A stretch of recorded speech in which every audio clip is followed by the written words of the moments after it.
안녕하세요. 여러분들에게는 가족이란 어떤 의미인가요? 저에게는 아주 특별한 가족이 있는데요.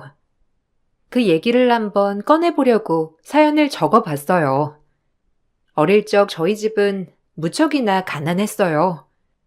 학교에서 가난한 집이라고 하면 제가 제일 먼저 언급될 정도로 정말 찢어지게 가난했죠. 부모님은 두 분 다 건강이 안 좋으셨고 제가 성인이 되기 전에 다 돌아가셨어요. 주변 도움으로 겨우겨우 고등학교를 졸업하고 나서 성인이 됐는데 그때는 정말 어떻게 살아야 할지 더 막막하더라고요. 꿋꿋이 혼자 살아가면 될 거라 생각했던 것과는 다르게 현실은 녹록지 않았고 외로움도 많이 느꼈죠. 그래서 그랬는지 남편을 처음 만났을 때부터 전 아무것도 보이지 않았어요.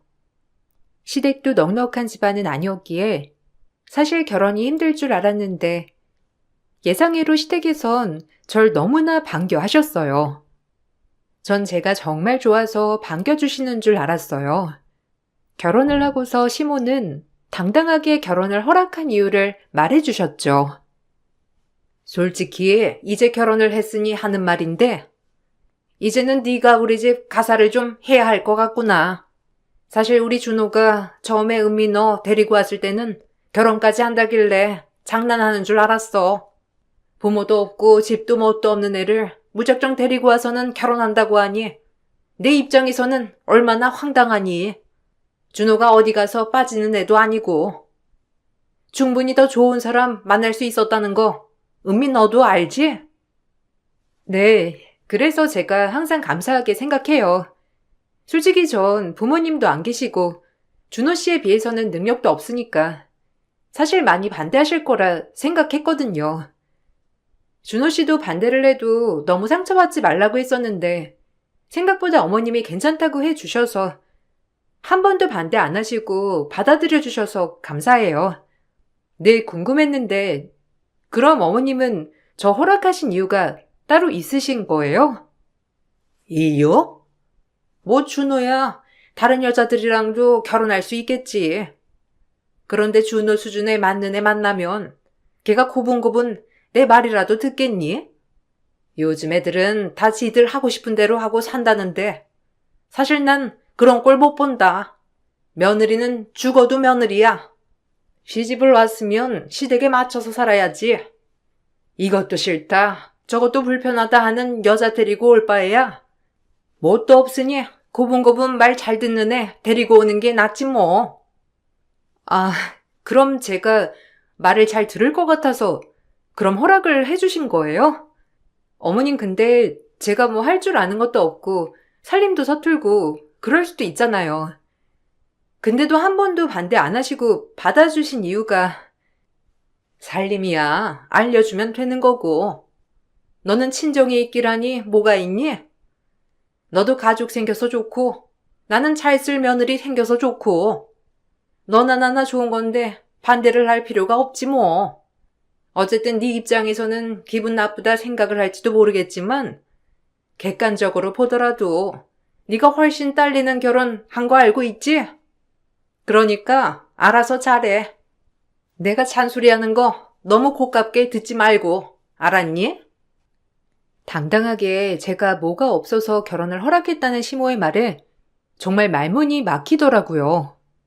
가진 게 없었던 저는 사실 시댁에서 말하는 걸 들을 수밖에 없었어요. 처음에는 작게나마 원룸에서 신혼집을 시작하고 싶었지만 시댁에서 합가를 하자는 말에 그렇게 할 수밖에 없었죠. 역시나 결혼을 하고 나서 얼마 후부터는 고된 시집살이가 시작됐어요. 남편은 능력이 좋았지만 그만큼 눈코 뜰 새 없이 바빴고 제 상황을 생각해줄 여력이 없었어요. 시모는 아침 새벽부터 절 깨웠죠. 아직도 자고 있으면 어떻게 하니? 알아서 일어나 버릇을 해야지. 내가 지금도 널 이렇게 깨워야 되겠어? 얼른 밥부터 하거라. 어제 고기 사둔 거 있지? 그걸로 국 끓이고 반찬은 너무 자극적이지 않게 한 서너 개만 하면 되니까 간단하지? 저번처럼 너무 간 세게 하지 말거라. 아침에 그렇게 먹으면 속 부대끼고 안 좋아. 뭐하니? 얼른 안 차리고. 어머님, 다음에는 그냥 알람을 맞춰둘게요. 아직 일찍 일어나는 게 몸에 배이지 않아서 그런지 눈이 안 떠져요. 당분간만이라도 새벽에 일어나게 알람을 좀 맞춰둬야 할 것 같아요. 준호 씨는 안 깨게 작게 맞춰두면 될 것 같아요. 알람을 맞춰서 곤히 자는 애 깨우려고 그러는 거니? 네가 알아서 새벽에 척척 일어날 생각을 해야지. 알람은 무슨? 네가 낮에 안 움직여서 그래. 안 움직이니까 일찍 잠도 안 오고 그러니 일찍 못 깨어나는 거 아니니? 오늘부터는 매일 이불 빨래 하거라. 이불 빨래 하다 보면 낮에 많이 움직일 수 있으니까 하루씩 돌아가면서 하나씩 이불 빨래 직접 밟아서 하면 좀 되겠니? 매일매일 이불 빨래요? 낮에 지금 하는 것도 많은데 그냥 제가 새벽에 알아서 일어날게요. 어제도 자정까지 내내 채소 다듬느라고 늦게 잤어요, 어머님. 너무 갑자기 이렇게 많은 일을 주시면 제가 좀 버거워요. 안 하던 일들이라서 조금씩만 늘려주시면 안 될까요? 뭘 얼마나 했다고 힘들어? 밖에 나가서 돈 버는 게 더 힘들지? 집에서 내내 쉬면서 노는 애가 뭐가 힘들다는 거니? 너 이런 얘기 쉽게 하면 다들 욕해. 삼시세끼 꼬박 먹고 따뜻한 집에서 집안일이나 쉬엄쉬엄 하면서 지내면서 뭐가 그렇게 힘들다고? 부모 없이 혼자 컸다던 애가 어떻게 이렇게 살림을 못하는지 너 알려주느라고 내가 얼마나 스트레스 받는지 알고 있니? 어떻게 하나부터 열까지 다 알려줘야 돼? 시모는 살림을 못한다며 가진구박을 다 하셨죠. 매일매일 전 집안일을 산더미처럼 해야 했어요. 온 가족 속옷은 제 손으로 직접 다 손빨래를 해야 했고 이불은 매일매일 밟아서 빨아야 했어요. 매일 조금씩 새 반찬을 매번 만들어서 차려야 하니 아침부터 저녁까지 식사를 챙기는 것만으로도 버거웠어요. 조금이라도 음식이 남거나 부족하면 그거대로 잔소리를 들어야 했고 전 눈치 보며 밥을 먹어야 했어요. 삼시세끼 남편을 제외하고는 모두들 집에서 밥을 먹었기 때문에 전 쉴 틈이 없었죠. 명절 연휴에도 전 쉴 틈이 없었는데 피곤해서 조금 쉬려고 하면 또 쉰다며 잔소리를 들어야 했어요. 결국 명절에 몸살이 나서 마지막 연휴 때는 외식을 한다는 걸 전 못 가겠다고 한 적도 있었어요. 참 별짓을 다 한다 너는. 아니 뭘 했다고 아파? 네가 일을 했어? 뭘 했어? 옆에서 심부름 조금 한 거 가지고 그렇게 아프면 누가 보면 너 부려먹은 줄 알겠어. 내가 진짜 어처구니가 없어가지고 평생 나 혼자 한 걸 넌 나랑 같이 했으면서 이렇게 몸살이 나버리면 어떻게 하니? 내가 무서워가지고 너한테 뭐 시킬 수나 있겠어? 어머님, 저 명절 내내 밥상만 수십 번 차렸어요. 손님분들도 계속 오시고 새벽까지 술상 보다가 겨우 잠들면 어머님 새벽부터 일어나서 아침밥 하라고 하시고 제가 쉴 틈이 없었잖아요. 당연히 이렇게 하면 몸살 오죠.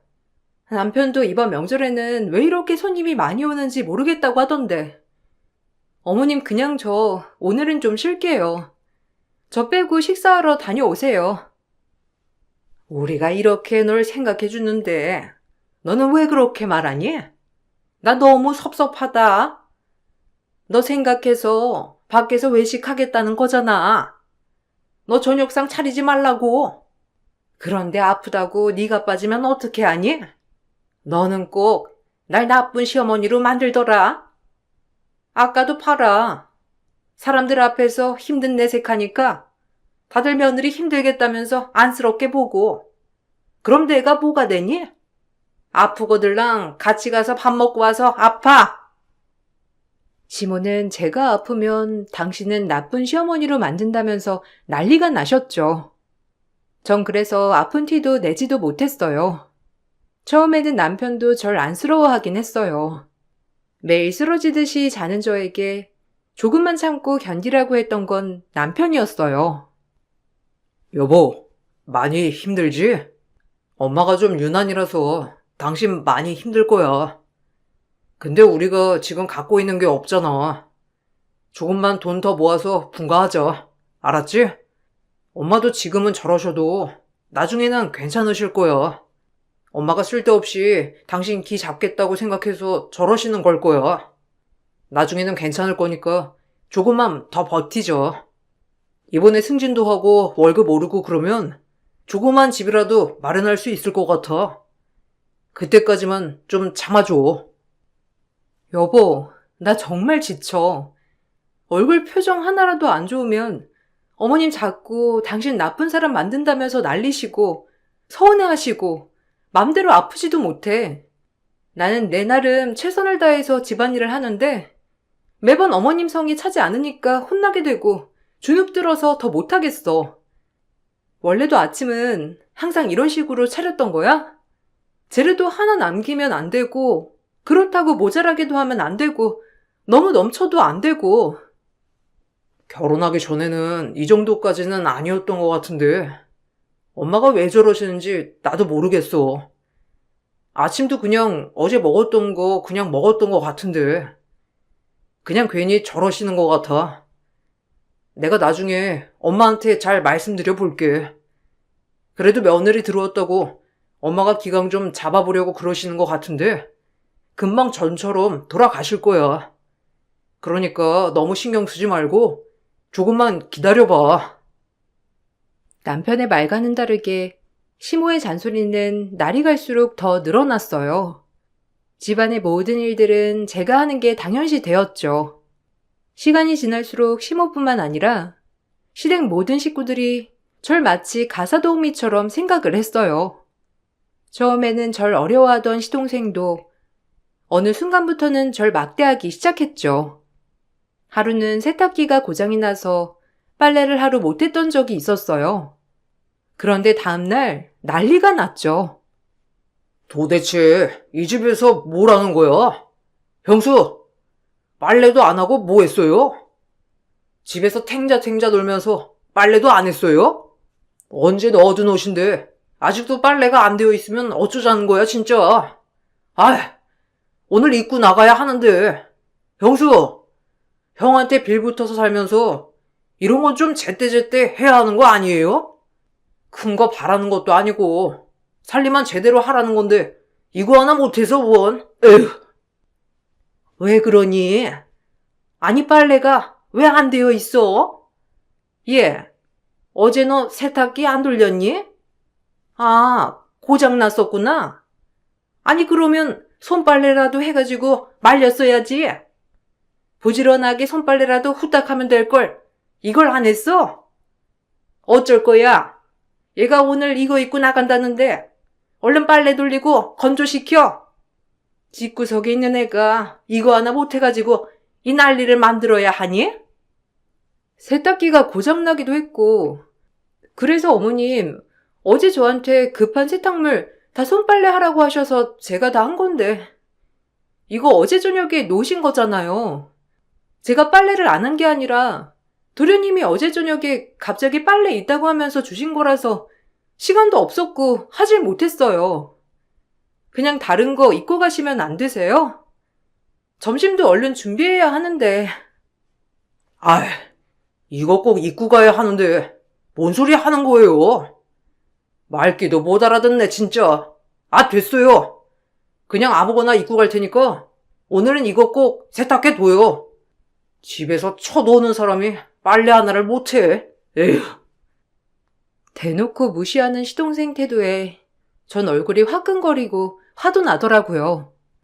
그때 이곳에서 뭘 하나 싶은 생각도 많이 들었죠. 남편이 나중에 시동생을 혼내주겠다고 말은 했지만 남편 역시 시동생에게 별다른 말은 하지 않는 듯 했어요. 남편은 제 상황을 방관했고 시댁 식구들은 절 괴롭혔어요. 그럼에도 불구하고 정 갈 곳이 없다 생각을 해 버틸 수밖에 없더라고요. 유일하게 믿는 남편이 조금만 기다려달라고 했으니 조금만 버티면 좋은 날이 올 거라고 생각을 했어요. 그렇게 1년, 2년이 지나고 시동생은 사회생활을 하게 되면서 독립을 하게 되었어요. 그러면서 조금씩 저도 집안일에 익숙해졌죠.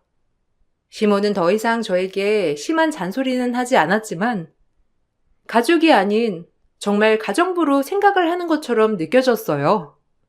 다들 일을 하고 있으니 바빠 다 같이 모여 밥을 먹는 시간이 줄어들었고 저 역시 밥상을 차리는 일이 적어졌죠. 그러다 가끔씩 모두 모여 밥을 먹을 때면 전 서러움을 느꼈어요. 밥은 다 했니? 아까 보니까 어제 먹다 남은 밥이랑 반찬 좀 있던데 그건 어디다 뒀어? 설마 버린 건 아니지? 아무리 새로 밥하고 음식해도 전에 먹었던 음식은 버리지 말고 모아둬. 고기는 미리 다 해동시켜 놨지? 아유, 다들 바쁘니까 한 끼 다 같이 먹는 것도 힘드네. 이게 얼마만인지 모르겠네. 식구들이 오랜만에 같이 식사하는 거니까 신경 좀 쓰렴. 네, 안 그래도 고기 다 준비해 뒀어요.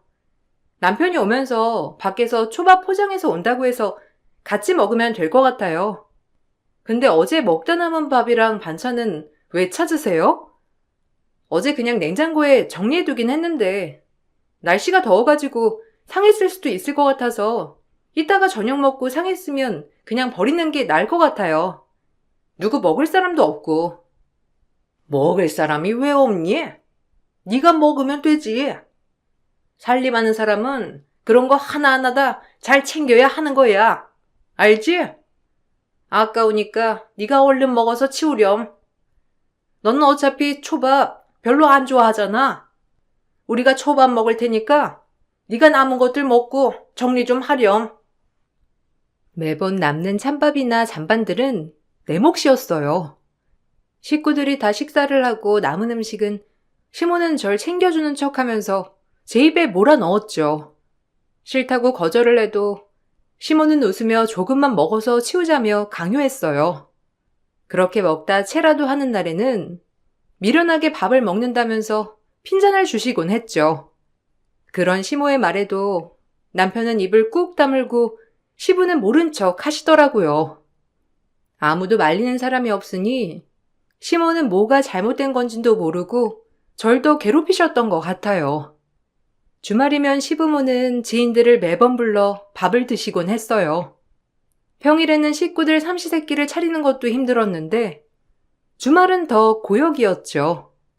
주말이면 몰려오는 손님들 상을 보느라 전 쉴 틈이 없었고 점심부터 찾아온 손님들은 새벽까지 술자리를 갖곤 했어요. 그래도 오시는 분들은 가끔씩 절 걱정해 주시곤 했어요. 아이고, 며느리 한 달 만에 봤는데 왜 이렇게 살이 많이 빠졌어? 다이어트라도 하는 거야? 뺄 곳이 어디 있다고? 언니, 며느리 좀 잘 먹어야 되겠어. 어떻게 매번 볼 때마다 살이 이렇게 빠져?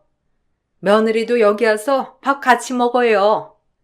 그러고 보니까 우리 같이 밥도 한번 안 먹어봤네. 매번 올 때마다 상도 다 깔끔히 차려주고 우리가 자주 와서 불편했겠다. 불편하긴 뭘. 쟤는 상 차리는 거 이런 거 좋아해. 그리고 집에서 하는 거라곤 아무것도 없는데 밥이라도 차려야지. 요즘 같은 세상에 남편만 돈 버는 집안이 어디 있다고? 애도 없는데도 쟤는 일도 안 하고 저러고 있는 거잖아. 그래도 내가 괜찮다고 했어. 대신에 우리 집 밥상만 잘 차리라고 해서 저렇게 하는 거야. 요즘 뭐 군살이 붙었대나 어쨌대나 그래가지고 살 빼는 거고. 아, 그렇구나. 아이고, 뭐 살 뺄 데가 어디 있다고. 그래도 힘들겠다. 보니까 나 말고도 계속 사람들 오는 것 같던데 매 주말마다 이렇게 상 차리는 거야? 아휴, 이것도 보통 일 아닌데 힘들겠어.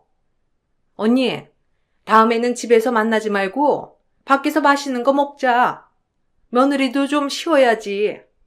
보니까 평일에는 형부랑 언니 내내 집에서 밥 먹는다며. 그럼 삼시세끼 다 차려야 하는 거 아니야? 괜찮아. 하루 종일 집에만 있어서 아무것도 안 하는 애라서 낮에는 푹 쉬다가 이렇게 주말에 누가 와야 이 정도로 차리는 거야. 요즘 애들 얼마나 무서운데. 이렇게 하라고 해도 안 해. 제가 좋아서 하는 거라니까. 밖에서 돈 버는 것도 아니고 집안일도 나랑 나눠서 하는데 힘들 게 뭐가 있겠어? 밖에서 돈 버는 사람이 더 힘들지. 이 정도야 별거 아니지 뭐. 시모는 제가 시집을 오고 집안일을 해본 적이 없었어요. 그러면서도 뻔뻔하게도 사람들 앞에서는 전 그냥 집안일을 보조할 뿐이라며 말을 했죠. 그때 당시는 그냥 견디는 것만이 답이라고 생각을 했어요. 그러다가 도저히 안 되겠다 싶어서 취업을 하겠다고 말을 꺼낸 적도 있었죠. 그랬더니 다들 너무 비웃더라고요. 제가 밖에서 뭘 할 수 있겠냐며 비웃었어요. 뭐? 네가? 밖에서 네가 할 줄 아는 게 뭐가 있다고? 돈이나 밖에서 안 쓰면 다행이지. 네가 학벌이 좋기라니? 아님 무슨 기술이 있기라니? 해봤자 밖에서 할 수 있는 거라곤 뭐가 있겠어? 괜한 일 버리지 말고 집에서 집안일이나 잘해.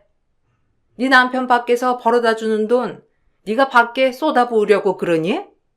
집안일도 제대로 못하는 애가 밖에서 뭘 한다는 거야? 사무직으로 들어갈 수 있는 곳이 있어서요. 단기이긴 한데 근무해보고 괜찮으면 정규직으로도 다닐 수 있다고 해서 다녀보면 어떨까 싶어요. 남편 혼자서 버는 것보다 저도 같이 버는 게 더 나을 것 같아서요. 참, 얘, 네가 밖에서 벌면 얼마나 번다고 밖에서 돈을 벌겠다는 거야? 쓸데없는 소리 하지 말고 하던 일이나 제대로 해. 네가 밖에 나가서 일하면 점심은 집에 와서 먹니? 밖에서 사 먹을 거 아니야? 그건 돈 아니니? 출퇴근하면서 버스비 이런 건 돈 아니고? 출근할 때 입으로 사야 된다 어쩐다 하면서 옷도 사면 그건 돈 아니니? 괜히 밖에서 돈 쓸 일 만들지 말거라. 제가 취업을 하겠다고 하니 시모는 제가 밖에서 돈 쓸 생각만 하는 것 같다며 절 비난하셨어요. 참을 수 없어 남편에게 분가 얘기를 꺼낸 적도 있었죠. 신혼 초기 남편은 조금만 기다리면 분가를 하겠다고 했지만 몇 년이 지난 후에는 태도가 달라지고 말았어요. 우리 상황에서 무슨 분가요? 그리고 여기서 좀만 더 있으면 이 집 우리 집 될 건데 그냥 좀 참아. 엄마가 이제는 그게 뭐라고 안 하시잖아. 당신도 집안일 하는 거 익숙하지 않아? 그럼 좀 참을 줄도 알아야지. 당장 집 살 수 있어? 대출 받아야 하는데 그건 누가 갚고? 내가 갚을 거잖아. 그 돈이 얼마나 큰데? 애도 아니고 분가는 무슨? 나 도저히 안 되겠어서 그래. 여보, 나 진짜 너무 지쳐. 일하겠다고 하면 일하지 말라고 하고, 집안일하면 남편한테 기상해서 산다고 하고, 이래도 뭐라고 하고 저래도 뭐라고 하시는데 너무 지쳐. 내가 일을 안 하고 싶어서 안 하는 게 아니잖아. 당신이라도 뭐라고 말이라도 해주면 되는 거 아니야? 차라리 빚내서 분가하면 나도 같이 갚을게. 밖에서 일해서 같이 갚으면 되잖아. 그게 말이 쉬운 줄 알아? 집 안에만 있으니까 사회생활이 쉬워 보여? 나도 밖에서 치열해. 당신보다 훨씬 더 치열하게 살고 있다고. 당신은 편하게 집에서 집안일 하면서 TV도 보고 쉴 수 있지만 나는 밖에서 쉴 틈 없이 일한다니까. 뭐 엄마 잔소리? 엄마야 우리 잘 살라고 잔소리 하는 거지만 밖에서 하는 소리는 다 욕밖에 없어. 그런데 그 치열하게 스트레스 받으면서 사는 남편한테 이렇게 징징대고 싶어? 뭐? 징징? 어떻게 그런 말을 할 수가 있어? 당신도 알잖아. 내가 얼마나 힘들게 하루하루 버티고 있는지. 삼시세끼 매일 새밥, 새 반찬 해야 하고, 거기다가 결혼하고 나 친구들 한 명도 못 만났어. 밖에서 돈 한 푼 못 쓰게 하시잖아. 아니면 차라리 나 밖에서 일하게 해줘. 분가하자는 소리 안 할 테니까 밖에서 내가 일하게 그렇게라도 말이라도 해달라고. 겨우겨우 남편과 타협을 한 것은 바로 제가 밖에서 취업을 하는 것이었어요. 처음에는 못마땅해 하던 시모도 결국 남편이 말을 하니 알았다고 하더라고요. 저는 그렇게 사회생활을 다시 시작하게 되었죠. 그래도 새벽에 일어나 아침상을 차리고 퇴근 후에는 부랴부랴 저녁상을 차려야 했지만 밖에서 사람들을 만날 수 있다는 것만으로도 전 힐링이 되는 것 같았어요. 그렇게 얼마 지나지 않아 시동생이 결혼을 하게 되었어요. 동서는 대학병원 의사였고 처음 인사를 왔을 때 동서는 저에게 형님 하면서 잘해주려고 했었어요. 그런데 곧 시모와 시동생의 태도를 보고서는 동서도 절 무시하기 시작했죠. 회사를 다니다가 건강이 나빠져 휴직을 하게 되었을 때가 있었어요. 형님은 좀 미안하지 않으세요? 들어보니까 아주버님이 거의 먹여 살리신 것 같은데 노력이라도 좀 하시지. 지금이라도 대학 제대로 된 곳 들어가시고 공부도 좀 하시고 그러면 좋은 직업이라도 가지실 수 있으시지 않아요? 나이가 많으신 것도 아니고 솔직히 제가 보기에는 형님이 좀 노력을 안 하시는 것 같아서요. 바쁘다고 이렇게 일도 그냥 그만둬버리고. 됐다. 얘한테 말해봤자 우리 입만 아프지 어쩌겠니. 그러니까 내가 당초 직장 일을 하지 말라고 그렇게 말했는데도 자기 고집대로 하다가 이것 봐라. 건강도 망치고 일도 못하고. 쟤는 우리가 암만 말을 해줘도 지 위에서 하는 말인지 생각도 안 한다니까. 에휴, 내가 그나마 둘째가 있어가지고 다행이지. 쟤만 있었을 때는 내가 속이 얼마나 답답했겠어. 정말 그러셨겠어요, 어머님. 형님, 솔직히 제가 보기에는 좀 노력 부족이신 것 같거든요. 저희 병원에도 좀만 하면 이 핑계 저 핑계 대면서 일도 안 하고 노는 사람들 얼마나 많은데요. 그래도 이제 형님 일 그만두셨으니까 집안일은 형님이 하시겠네요? 어머님이 형님 뒤치다꺼리 하느라고 얼마나 힘드셨는지. 요즘 체력이 뚝 떨어지신 것 같아요. 기운도 없으시고. 그렇지? 내가 다 늙어가지고 며느리 뒤치다꺼리 해야 해서 얼마나 힘들었는지. 에휴, 하다 이제는 며느리 옷빨래까지 했었잖니. 이제는 그래도 일 그만뒀으니까 좀 편하겠네. 그네 너도 동서라고 너무 무시하지 말고 귀담아 들어. 얘가 그래도 사회생활 선배 아니니? 거기다가 공부도 더 많이 하고 잘했으니 네가 귀담아 들어야 할 거야. 동서가 들어오고 나서는 전 동서네 집도 챙겨야 했어요. 그나마 일을 했을 땐 별다른 말이 없었지만 일을 그만두고 나서는 동서네 집안 살림도 제가 해야 했죠. 시모는 매일매일 산더미처럼 반찬을 만들라고 해놓고서는 동서가 저녁에 가끔씩 들리면서 가지고 가곤 했어요. 어머, 어머님, 너무 고생하셨어요. 이거 다듬고 만드느라고 얼마나 힘드셨어요? 매번 이렇게 반찬 푸짐하게 만들어주셔서 저희가 얼마나 밥을 맛있게 잘 먹고 있는지 몰라요. 근데 형님, 저번에 형님이 만드신 반찬 좀 짜던데? 너무 짜게 만드는 거 아니에요? 재료도 영 부실하고 어머님이 많이 신경 쓰시는데 형님은 좀 신경을 덜 쓰시는 것 같아요. 어머, 그러니? 아이고, 내가 옆에서 잘 신경 썼어야 되는 걸 쟤한테 통으로 맡겨두니까 그랬나 보다. 내가 다음부터는 내가 직접 간 보마. 이거 갈비찜인데 가서 데워서 먹기만 하면 돼. 저번에 집에 갈비가 엄청 좋은 게 들어왔거든. 니들 만들어주려고 가지고 있다가 만들어봤어. 맛있으면 다음에 또 해줄 테니 언제든지 말하렴. 역시 우리 어머님. 저한테는 어머님밖에 없어요. 아, 그리고 형님, 저번에 이불 빨래 하신 거요. 한 번 더 해주세요. 실수로 뭐 좀 쏟았는데 세탁기로 돌리니까 잘 안 지워져가지고. 저번에 발로 밟으셔가지고 세탁하셨죠? 그거 한 번만 더 해주세요. 아이고, 그게 무슨 일이라고. 그네야, 들었지? 내일 가가지고 세탁 좀 하고 와라. 동서가 일하느라 바쁘니 네가 좀 도와줘야지 어쩌겠니.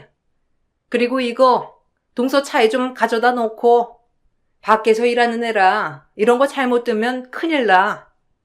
작은 애는 좀 앉아서 쉬고 있어. 형님이 알아서 차에 가져다 줄 거니까. 그러던 어느 날, 전 의사동서의 심부름으로 대학병원을 방문하게 되었어요. 드라이클리닝을 한 옷을 가져다 주라는 심부름이었죠. 동서에게 찾아가니 동서는 다른 사람들이랑 같이 있더라고요. 저를 딱 보자마자 동서는 절 형님이라고 한 게 아니라 가사도우미라고 소개를 했죠. 아, 여기는 우리 집 가사도우미. 우리 시어머니가 날 너무 아끼셔가지고 우리 집에 가사도우미 붙여주셨어. 내가 그때 말했지? 우리 시댁 완전 유니콘 시댁이라고. 시집 하나는 잘 갔다니까? 남편도 손 하나 까딱하게 해주고 얼마나 편한지 몰라. 다들 잘 보고 시집 잘 가야 돼. 그때 다들 나 결혼한다고 하니까 걱정 많았잖아. 어머, 너 진짜 시집 잘 갔구나? 아, 나는 우리 시댁에서 내가 아무리 바빠도 며느리 둘이는 하라고 난린데. 넌 진짜 잘 갔나 보다. 솔직히 너 결혼 급하게 한다고 다들 말 많았잖아. 그래도 이렇게 가사도우미까지 붙여주고 진짜 대단한 시댁이다. 그렇지? 그거 다 소문일 뿐이라니까. 그러고 보니 우리 좀 출출하지 않아? 퇴근하기 전에 뭐라도 좀 먹을까? 아줌마? 출출한데 가서 떡볶이 좀 사와. 내가 좋아하는 거 알지? 옷은 거기다 두고 얼른 가서 사와. 동서의 말에 전 너무 어처구니가 없더라고요. 그때 마침 병원장이 나오더니 한 말 때문에 발칵 뒤집어졌죠. 병원장은 나오면서 내 딸 언제 왔어? 라며 저를 반갑게 맞이했고 그 뒤로 나오던 남편은 그 앞에서 납작 엎드려 벌벌 떨었습니다. 영문을 모르고 있던 동서도 병원장의 말에 놀라 기절하기 직전이었어요. 사실 동서가 다니고 있던 병원의 병원장은 제 오랜 후원자셨어요.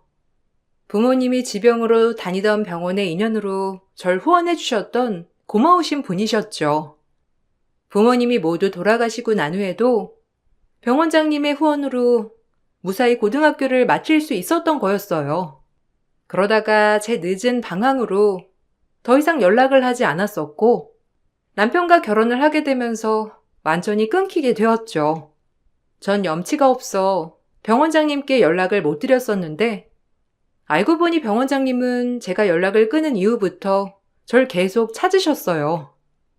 결혼 후 취업 자리를 알아보다가 병원장님의 연락이 오게 되었고 그렇게 다시 인연을 이어가게 되었어요. 병원장님은 오래전 저희 부모님과 같은 병을 앓았던 딸이 있었고 결국 병을 이기지 못해 세상을 떠났다고 하셨어요. 그 딸이 생각나 절 지원해 주셨던 거였죠. 딸, 아유, 어떻게 여기까지 왔어? 아, 여기 보니까 우리 딸 남편이더라고. 아유, 내가 듣고선 얼마나 깜짝 놀랐는지. 그동안 우리 병원에 오던 제약회사 직원이 사이인 줄은 꿈에도 생각을 못했네. 그나저나 이 선생네 가사 도우미를 하고 있었어? 그것까진 몰랐는데. 아니 이 선생이랑 여기 제약회사 직원이랑 가족이라고 한 거 아니었나? 병원장님, 그게 말이죠. 여기는 제 와이프고, 이쪽은 제 동생 와이프입니다. 제 재수씨요. 어떻게 가사도움이란 말이 나온 줄은 모르겠는데, 뭔가 착오가 있는 것 같습니다. 그냥 장난으로. 병 원장님, 언제 거기에... 저희 형님이세요. 제가 친해가지고 오늘 옷을 가져다 주신다고 해서 저희가 이런 장난을 종종 하거든요. 그렇죠, 형님? 동서, 우리가 그렇게 친했었나? 동서가 시킨 옷 여기 있어. 그리고 동서가 시킨 이불 빨래? 그것도 싹 다 잘해놓고 왔고. 아, 그러고 보니까 맞네. 내가 동선의 가사 도우미였구나? 난 우리가 가족인 줄 알았지. 동서가 날 가사 도우미라고 생각하는 줄은 꿈에도 생각 못했네. 근데 이제는 내가 가사 도우미 못하겠다. 그렇지? 벌벌 떠는 두 사람을 두고선 전 병원장님을 모시고 나왔죠. 그동안 제가 어떻게 살아왔는지 병원장님에게 다 말을 하게 되었어요. 제 생활을 알게 되셨던 병원장님은 크게 분노하셨고 그 뒤로 모든 상황이 바뀌게 되었죠. 전 시댁에서 나오게 되었습니다. 그리고 이혼을 하게 되었죠. 들어보니 동서는 계약직으로 잠시 병원에 근무를 했던 거였는데 더 이상 연장을 하지 못했다고 하더라고요. 그 전 병원에서도 갑질 때문에 잘렸던 상황이라 이번 계약이 중요했었는데 더 이상 대학병원 근무는 어렵게 되었죠. 거기다가 남편의 제약 영업은 그날부로 망하고 말았어요. 전 남편과 시모에게 위자료 2천만 원을 받고 이혼을 했습니다. 뒤늦게 남편은 미안하다며 분가를 하자고 했지만 방관한 남편도 용서할 수 없었어요. 시간이 지나 소식을 듣기론 동서는 지금도 겨우 불러주는 병원 알바를 하고 다닌다더라고요. 이미 소문이 날 곳은 다 나서 취업도 어렵다며 그 좋은 의사가 되어서도 일도 제대로 못하고 있다고 하네요. 그래서 그런지 동서와 시모의 갈등이 심하다며 전 남편이 말을 하네요. 여보, 아니, 음이야. 내가 진짜 너무 후회하고 있어. 그때는 너무 바쁘고 힘들어서 네가 그렇게까지 힘들 줄 생각도 못했어. 그냥 버티다 보면 되겠지 생각을 했지. 엄마가 유별난 건 알고 있었지만 정말 재수 씨까지 그럴 줄 진짜 몰랐어. 아무튼 다 내 잘못이야. 우리 가족들한테서 너 지키지 못했던 거 그거 벌 받나 봐. 요즘 재수 씨랑 엄마가 매일 다투고 싸워서 동생도 이혼하기 직전이래. 당신한테 못된 짓 한 거 다 벌 받는가 봐. 아니 왜? 그렇게 쿵짝이 잘 맞던 사람들이 이제 와서 싸우는 이유가 뭐야? 그렇게 오손도손 하더니만 안 맞던 내가 나오면 더 둘이서 잘 살아야 하는 거 아니야? 웃기네 참. 어차피 당신이랑 할 말도 없고 이제는 연락하지 말라고 말하려고 받은 거야. 이제 더 이상 나한테 연락하지 마. 음이야, 제발. 한 번만 우리 다시 만나보자. 솔직히 엄마 빼면 우리들 사이는 별 문제 없었잖아. 내가 우리 집안 사람들 아무도 못 만나게 해줄 테니까 우리 다시 시작하자. 내가 너 떠나고 나서 얼마나 괴롭고 힘든지 당신 모르지? 우리들 사이에 별 문제가 없었다고? 그게 문제야. 당신만 편했지.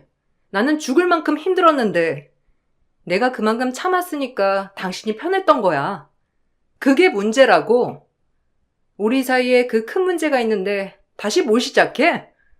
당신이라면 불구덩이 다시 들어갈 수 있겠어?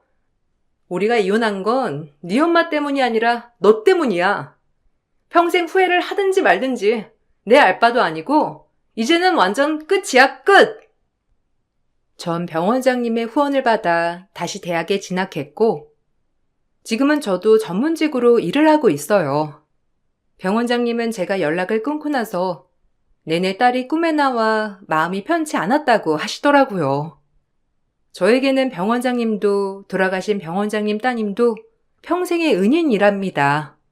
그 은혜를 더 감사하게 생각해서 더 열심히 행복하게 살아보려고요. 사연 들어주셔서 감사합니다.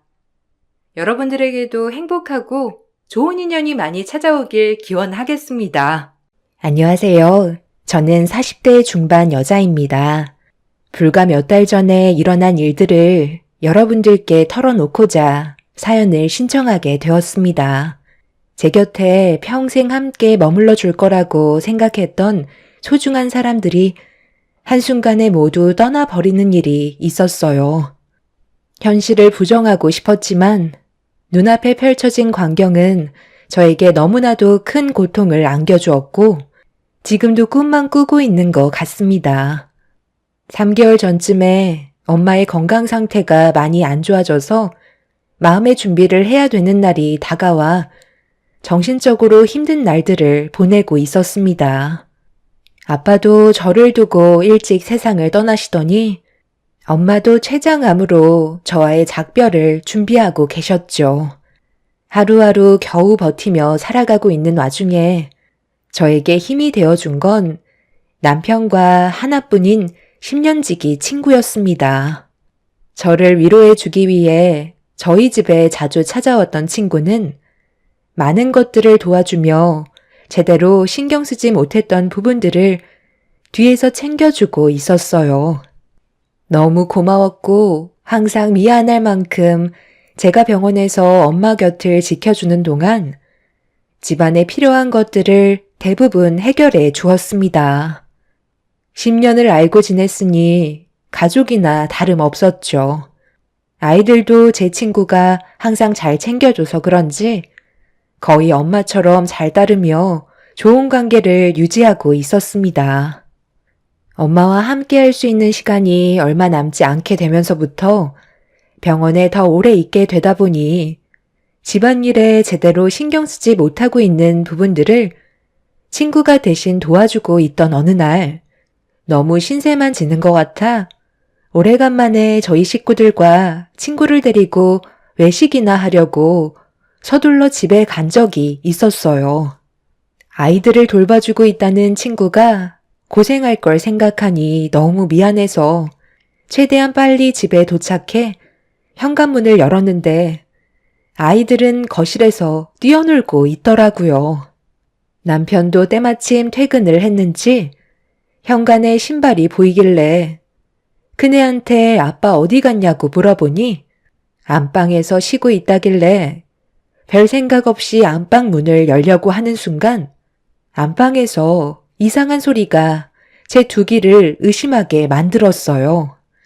출발할 때 친구한테 전화를 했을 때 아이들과 놀아주다가 잠깐 쉬고 있다는 말을 들었었는데 안방에 남편과 함께 있을 거라곤 상상을 하지 못했었죠. 제 두 귀를 막아버리고 싶을 만큼 둘이 나누는 사랑의 소리는 모든 걸 한순간에 주저앉게 만들 정도로 엄청난 충격을 가져와 주었죠. 아이들도 있는 집에서 둘은 해선 안 될 짓을 저지르고 있었습니다. 두 사람의 관계를 전혀 의심해 본 적이 단 한 번도 없었어요. 언제부터였는지 모르지만 제가 눈치를 챘으면 분명 거리를 뒀겠지만 저에게 너무 많은 도움을 주고 특히 저희 엄마가 병원에 계시는 동안 집안 가사는 친구가 대신 해줬었기 때문에 의심보다 고마운 마음이 더 크게 작용했는지 친구와 남편이 눈이 맞을 거라곤 상상조차 하지 못했었죠. 떨리는 손으로 문을 벌컥 열고 들어가 두 사람의 머리채를 잡아 뒤흔들고 싶었지만 저에게는 그럴 용기가 없었어요. 제가 고민하는 사이 아이들이 배가 고프다며 저를 부르는 순간 방 안에서 울려 퍼지는 소리는 순간적으로 정적이 흘렀고 저는 아이들을 데리고 서둘러 주방으로 향했습니다. 잠시 뒤 방에서 허겁지겁 뛰쳐나온 친구와 남편은 땀이 푹 젖은 채 옷도 제대로 정리되지 않은 상태에서 저를 보며 어색한 미소로 언제 왔냐고 물어보더라고요. 당신 언제 왔어? 아유, 인기척이라도 해야지. 안방에서 잠깐 쉬고 있었는데 아이들이 당신 부르는 소리에 깜짝 놀랐다고. 생각보다 일찍 왔네. 나보다 당신이 일찍 왔는데? 안방에서 뭘 했길래 온몸에 땀이 비오듯 흘러? 오늘 외식하기로 했었잖아. 나는 이제 막 집에 들어왔지. 은희 너는 옷차림이 그게 뭐니? 아무리 가족 같아도 이 사람 보는 앞에서 옷은 제대로 갖춰 입고 있어야지. 너도 집안일 하느라 체력을 많이 쏟았을 텐데 서둘러 나가자. 오늘 안방 화장실이 좀 더러운 것 같아서 청소 좀 하느라 옷이 만신창이가 되어버렸네. 나 옷 좀 제대로 다시 정리하고 올 테니까 먼저 나갈 준비하고 있어. 요즘 내가 몸이 별로 좋지 않은가 봐. 누워만 있었는데도 온몸에 식은땀이 난다니까. 아무래도 기력이 많이 안 좋은 것 같아. 몸보신 좀 해야 될 것 같은데. 괜찮은 한의원 알고 있으면 소개 좀 시켜줘. 당신이 그런 건 잘 알잖아. 그럼 나는 밖에서 차 시동 걸고 기다리고 있을 테니까 애들 준비시켜서 나와. 남편은 자신의 행동에 괜히 찔리기라도 한 듯 저와의 자리를 최대한 빨리 회피하고 싶어 했어요. 못 본 척, 못 들은 척, 아무렇지도 않은 척 연기를 했지만 언제까지 제가 버티고 있을지는 모르겠더라고요. 살짝 건들기라도 한다면 금방이라도 터질 것처럼 감정 컨트롤이 힘들었지만 신경 써야 될 것들이 너무 많았었기 때문에 최대한 억누른 채 둘의 상황을 지켜보기로 했었죠. 그렇게 아이들의 외출 준비를 끝낸 채 친구가 화장실에서 나오길 기다리고 있는데 한참 동안 나오지 않길래 천천히 걸음을 옮겨 화장실 앞으로 다가가자 친구는 남편과 통화를 하고 있었습니다. 생각보다 너무 빨리 집에 온 제가 모든 걸 봤을지도 모른다는 불안함 때문인지 제가 다 알고 있으면 어쩌냐고 저한테만큼은 들키고 싶지 않다고 걱정을 하면서 대화를 주고받고 있었어요. 제가 노크를 하면서 준비가 다 됐다고 하자 친구는 남편과의 전화통화를 서둘러 끊고 화장실에서 나왔는데 제 눈을 제대로 못 보고 서둘러 밖으로 뛰쳐나갔습니다. 그렇게 저희는 분위기 있는 음식점에서 서로 마주보며 식사를 이어나갔고 아무렇지도 않은 척 밝은 분위기로 친구에게 말을 붙이며 어색함을 풀어주었습니다. 오늘따라 분위기가 왜 이래? 은희 너 무슨 일 있었어? 말까지 더듬고 평소의 모습이 전혀 아닌데? 어디 불편한 거라도 있는 거야? 음식이 입맛에 안 맞아? 아니. 오늘따라 내가 좀 무리를 했는지 약간 몸살기가 있는 것 같네. 집안 청소가 쉽지 않다 보니까 아무래도 좀 피곤한 것 같아. 시간 좀 지나면 괜찮아질 거야. 그래도 은희 너 덕분에 내가 엄마 옆에 오랜 시간 붙어 있을 수 있어서 정말 많은 도움이 되고 있어. 의사 말로는 길어야 몇 달이라곤 했지만 예정보다 더 일찍 내 곁을 떠나실지도 모른다고 하셔서 웬만하면 엄마 곁에 최대한 많은 시간을 함께하고 싶었거든. 내가 힘들 때 옆에 있어줘서 정말 고마워. 고맙긴. 우리가 한두 번 본 사이도 아니고 10년이나 함께 했었어. 완전 가족이나 다름없다고. 내가 챙겨주는 건 당연한 거야. 너도 우리 집안 도와줬었잖아. 주저앉을 뻔했던 거 사업 다시 일으켜줬을 때 얼마나 고마웠었는데. 우리 부모님께서도 항상 고맙게 생각하고 계셔. 지금 안 좋은 문제 좀 해결되면 그때 식사나 같이 하자고 하셨어. 집안일은 걱정하지 마. 내가 최대한 신경 쓸 테니까 어머니 건강이나 잘 챙겨드려. 나보다 네가 더 고생하고 있잖아. 요즘 내가 시간이 들쑥날쑥해서 병원을 자주 못 가는데 내일은 시간이 좀 남을 것 같거든? 오래간만에 장모님 얼굴이나 한번 뵈러 병원에 좀 들려야 되겠다. 친구와 남편은 제 눈치를 살피면서 자신들이 저지른 일에 대한 죄책감을 느끼고 있는지 저에게 잘해주는 가식적인 모습을 보여주고 있었습니다. 최대한 표정 관리하면서 둘의 모습을 지켜보고 있는데 서로 가끔씩 주고받고 있는 눈빛은 저를 더욱더 괴롭게 만들고 있었어요. 제가 받은 배신을 어떻게 대갚아 줄 수 있을지 두 사람을 쳐다보면서 깊은 고민에 빠져 있었죠. 그렇게 모두가 진실을 숨기고 거짓된 모습으로 서로의 감정을 건드리지 않으려고 최대한 조심하고 있는 상태에서 친구는 잠시 화장실에 다녀오겠다며 자리에서 일어났고 남편도 일 때문에 급히 전화를 해야 할 곳이 생겼다면서 자리를 비웠어요. 아무것도 모르는 아이들은 뭔 죄인지 너무 불쌍해 보여 하루빨리 모든 일들을 정리하고 싶은 마음밖엔 없었어요.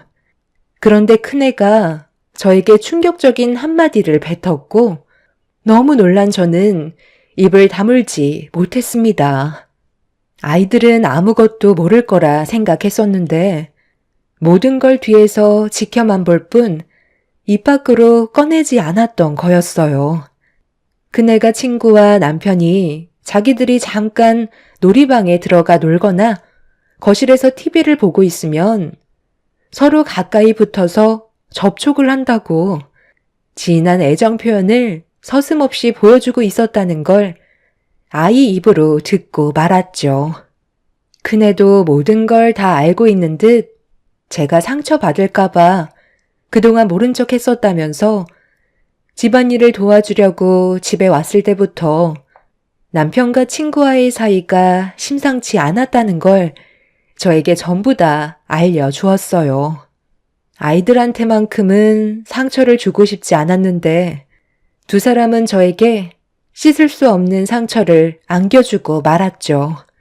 저는 큰애가 아직 어리기 때문에 벌써부터 상처를 주고 싶지 않아 친구와 남편이 서로 친해서 그런 거라며 외국에서도 그런 표현은 자연스러운 거라고 신경 쓰지 않아도 된다고 했지만 그네는 이해하지 못한다는 얼굴을 하고 있었습니다. 그날 하루 사이에 몇 번이나 충격을 받았던 터라 그만 자리에서 일어나 집에 들어가 쉬는 게 좋을 것 같아 계산을 하고 집에 갈 준비를 하고 있는데 밖에서 친구와 남편이 서로 대화를 주고받으며 심각한 얼굴 표정을 보이고 있었어요. 그 모습을 보고 있는데 한숨밖에 안 나왔고 그전에는 몰랐던 둘의 행동들이 제 눈에 전부 들어오고 있었죠. 둘이 바람 피우고 있는 모습을 제가 알아차리기 전에는 전혀 의심하지 않았었고 10년 동안 알고 지낸 사이기 때문에 서로가 워낙 친해서 신경을 쓰지 않았던 것뿐이었는데 모든 게 밝혀지면서부터 남편과 친구가 제 앞에서 얼마나 많은 시간 동안 대놓고 바람을 피우고 있었던 건지 알 수 있었습니다. 아까 보니까 전혀 모르고 있는 눈치 같던데? 기현 씨가 봤을 땐 어떤 거 같아? 우리가 안방에 있었던 건 모르는 거 같지? 10년 동안 봤는데 아까 마주보고 앉았을 때 무슨 생각을 하는지 전혀 모르겠더라고. 이제 우리 다른 데서 만나는 게 좋을 것 같아. 괜히 이러다 걸리기라도 하면 얼마나 상처받겠어. 내가 그 사람이랑 더 많은 시간을 함께 보냈었잖아. 딱 보면 바로 알지. 전혀 눈치 못 채고 있으니까 걱정하지 않아도 돼. 우연히 엄마가 원래 좀 둔한 편이잖아. 그러니까 표정 관리 잘하고 아무렇지 않은 척 지나가면 되는 거야. 여태까지 잘해왔잖아. 나도 아까는 정말 뜨끔했었다고. 만약 조금이라도 늦었다면 안방 문 열고 들어왔을 때 못 볼 걸 보였을 거 아니야. 우리 당분간 밖에서 만나는 게 좋겠어. 아무래도 아이들도 우리를 계속해서 의식하고 있는 것 같은데. 학교 갔을 때 잠깐 만나든지 해야지. 이러다가 정말 걸리기라도 하면 그땐 우린 뼈도 못 추린다고. 아까는 우리가 이성을 잡지 못해 일을 저질렀지만 앞으로는 최대한 조심하자. 아직 할 일이 많이 남아있잖아. 장모님 몇 달 안 남았는데 세상 떠나시면 그 재산 전부 그 사람한테 들어가게 될 테고 그 재산이 아마 70억 정도 된다고 들었어. 그걸 얻기 전까지는 서로가 조심을 해야 우리 손에 들어올 수 있을 거라고. 나한테 전부 다 계획이 있으니까 일단 당신은 한동안 아이들한테만 신경 써줘. 조금이라도 의심을 사게 하면 안 돼. 곧 모든 준비가 끝이 나게 되니까 힘들어도 그때까지만 참고 조금 더 힘내. 정말 70억 재산 당신이 전부 다 가져올 수 있는 거 맞는 거지? 내가 얼마나 기대하고 있는데. 우리 아빠가 이번에 사업 확장하고 싶어 하는데 많은 돈이 필요해 보이시더라고. 난 당신밖에 없으니까 당신은 나 절대 배신하면 안 돼. 우리는 이제 한 배를 탄 사이야. 너무 오래 있었던 것 같으니까 빨리 들어가자. 둘은 제가 생각했던 것 상상 이상의 모습을 보여주었고 많은 것들을 공유하고 있었어요. 남편이 꺼낸 말을 들었을 때 왜 이런 시련이 저에게 찾아왔는지 너무나도 마음이 좋지 않았습니다. 아빠 살아계셨을 때 부동산 업을 하셨었는데 그 건물이 현재 시세로 70억이 넘어가게 되었었죠. 건물 하나 남겨둔 채 세상을 떠나시면서 엄마가 건물 관리를 하면서 생활을 하고 계셨지만 엄마가 세상을 떠나시면 무남동녀 외동딸인 제가 그 건물을 소유가 될 테고 그걸 알고 있던 남편이 저에게서 뺏어가고 싶어 제가 알지 못하는 계획을 꾸미고 있는 것 같았습니다. 두 사람을 절대 용서할 수 없었고 그날 이후 저에게는 분노만 남아 있었죠. 엄마가 병원에 계시는 동안 제가 할 수 있는 건 남편과 친구 몰래 증거물을 만들어 놓는 거였고 두 사람의 인생을 최대한 무너뜨리기 위한 계획을 세웠습니다. 여자가 한을 품으면 얼마나 무서운지 보여주고 싶었어요. 엄마는 의사가 예상했던 시간보다 훨씬 더 빠르게 제 곁을 떠나셨고 제 편은 더 이상 아무도 없었어요. 그렇게 엄마의 장례를 치르는 동안 슬픔과 동시에 가식적인 모습으로 저를 도와주고 있던 남편과 친구의 모습들이 장례식장에서 저를 더 오열하게 만들었고 두 사람은 제가 엄마를 잃은 슬픔 때문에 눈물을 흘리는 줄 알고 같이 슬퍼하고 있었습니다. 엄마가 세상 떠난 것도 견디기 힘든데 저를 위로해주고 있는 남편과 친구의 행동이 저를 더 소름 끼치게 만들었어요. 그렇게 한참 동안 눈물을 흘리던 저는 결국 탈진을 하게 되었고 늦은 새벽에 너무 지쳐버린 저는 엄마의 영정사진 앞에서 잠깐 누웠는데 제 눈에 들어온 한 장면을 보고 실성한 여자처럼 웃음밖에 안 나왔어요. 남편과 10년지기 친구가 상 밑에서 서로 손깍지를 낀 채 술잔을 기울이면서 슬픈 표정으로 대화를 주고받고 있었습니다. 다른 곳도 아니고 엄마의 장례식장에서 두 사람이 보인 행동 때문에 누워있는 상태에서 그 모습을 보며 또다시 눈물을 쏟아내고 말았어요. 차마 더 이상 제 눈을 더럽히고 싶지 않아 몸을 돌린 채 괴로워하고 있는데 남편이 누군가에게 전화가 왔는지 잠깐 자리에서 일어나 밖으로 나가길래 저는 그 틈을 타 혼자서 술을 마시고 있는 친구한테 천천히 다가가 앉았습니다. 많이 힘들 때는 뭐라도 좀 챙겨 먹는 게 좋아. 내가 먹을 것 좀 줄 테니까 잠깐 기다려봐. 우연 아빠는 지금 통화하러 잠깐 밖에 나갔어. 먹을 건 필요 없으니까 일단 자리에 앉아봐봐. 내가 너한테 중요한 할 말이 있거든. 다른 사람한테는 내 고민을 털어놓을 수가 없겠더라고. 무슨 고민이 있길래 상당히 심각한 표정으로 괴로워하는 거야? 10년지긴 내가 고민 다 들어줄 테니까 한번 다 털어놔봐. 내가 그런 건 또 잘 들어주잖아? 아무래도 남편이 바람을 피우고 있는 것 같아. 예전과는 분위기가 너무 많이 달라졌어. 그래서 지금 이 사태를 어떻게 정리해야 할지 고민 중이야. 이거 봐봐. 얼마 전에 나한테 킥으로 배송된 사진인데 여자의 얼굴은 찍혀있지 않더라고. 그 사람 모습만 나왔는데 너는 혹시 누군지 알겠어? 어디서 많이 봤던 사람인 것 같기는 한데 뒷모습만 보고서는 잘 모르겠더라고. 내가 이 사진을 보고 얼마나 충격을 받았는지 모든 걸 다 잃어버린 느낌이었어.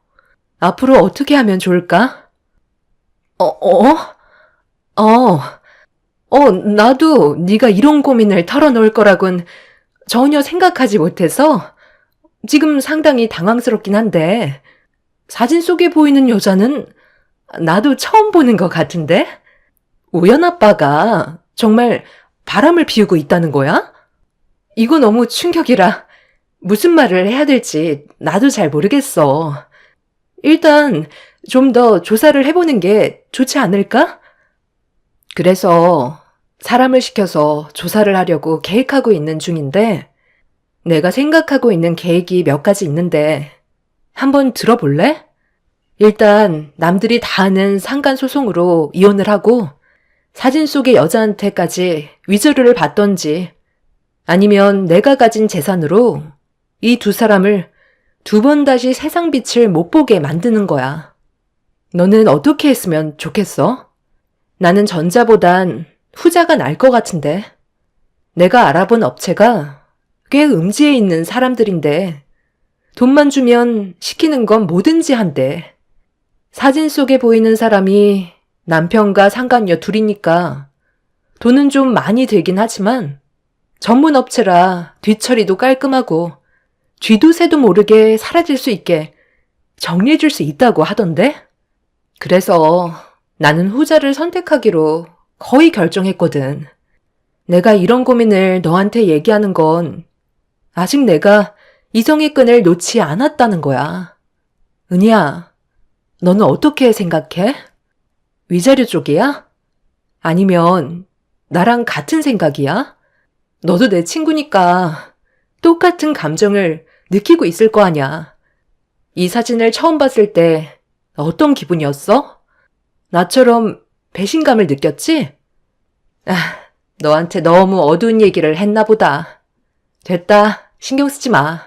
어차피 내 결정으로 이 두 금수들의 인생이 정해질 테니까 나는 두 사람을 이 세상에서 정리해버리기로 결정했어. 기회 같은 것도 주고 싶지 않아. 내가 받은 상처가 너무나도 컸기 때문에 이 사람들을 용서할 수가 없어. 너는 내 마음 이해하지? 그렇지. 네가 얼마나 마음이 아팠겠어. 믿었던 사람한테 받는 배신이 이 세상에서 제일 큰 고통이라고 하더라.